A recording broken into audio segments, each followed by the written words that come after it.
নবীজি বলেছেন, তোমাদের মধ্যে সেই ব্যক্তি উত্তম যে ব্যক্তি তার স্ত্রীদের কাছে উত্তম।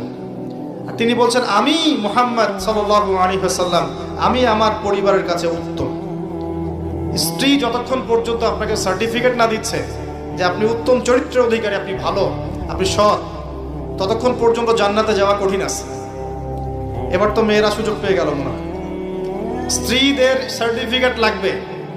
বাইরে ভালো থাকা সহজ, বাহিরের মানুষের সাথে ভালো মেলামেশা করা সহজ, বন্ধুদের সাথে, হ্যাঁ, তার কলিগদের সাথে ওয়াজ মাহফিলে এসে মসজিদে গিয়ে ভালো আচরণ করা সহজ, কিন্তু আপনার অধীনস্থ যারা আছে তাদের সাথে ভালো আচরণ করা এত সহজ না। স্ত্রীর সার্টিফিকেটটা অনেক বেশি ইম্পর্টেন্ট।